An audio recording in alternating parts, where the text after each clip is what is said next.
One of the most monumental civil rights movements in U.S. history took place in Rock Hill. 9 black men went to jail after staging a sit-in at a lunch counter in Rock Hill. Fox 46's South Carolina Bureau Chief Shakira Speaks shows us how their legacy is being kept alive today.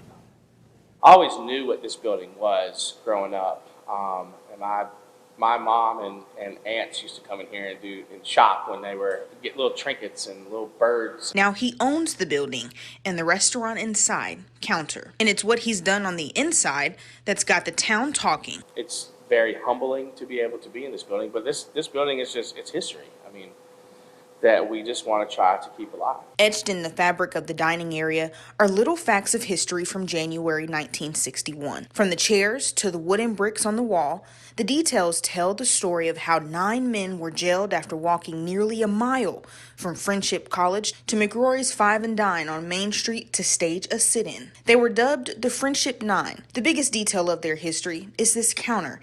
It came through the inspiration of one of the men who sat here, David Williamson. And we were in demo phase, and we had ripped off all the facade that was just covering this up. We had to expose this pink top right here, the original laminate, and he was just kind of subconsciously, I don't even know if he noticed that he was doing it, but his fingers just kept rubbing on this. And I was like, at that point I knew that we had to keep this in its raw form. We had to showcase it. That's all Williamson wanted. So that people won't forget,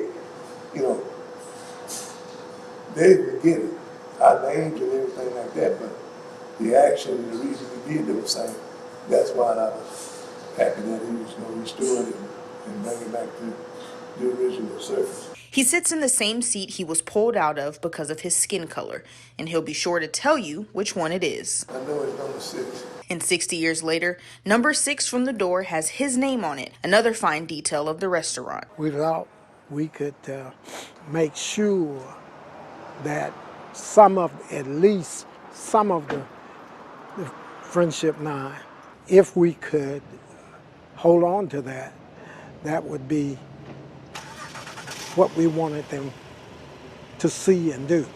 Decades later, these men are welcomed in the same location they were denied service, along with everyone else of all walks of life. It's cozy, it's homey. It feels like a place that everybody's welcome, and that's what we want it to be. To draw those people, Masson and his team host things like live-action cooking at nighttime behind the counter to drive people to sit at the counter. That turns into a conversation starter about the history of the building, especially for folks who've never even heard of the historical event. They're coming to a new hopping place to eat dinner, which we surely appreciate, but when they sit here and then our staff educates them about where they're actually sitting, it becomes a very emotional experience. It's a history that will be passed down through generations, long after each member has passed away. Reporting in Rock Hill, Shakira Speaks, Fox 46.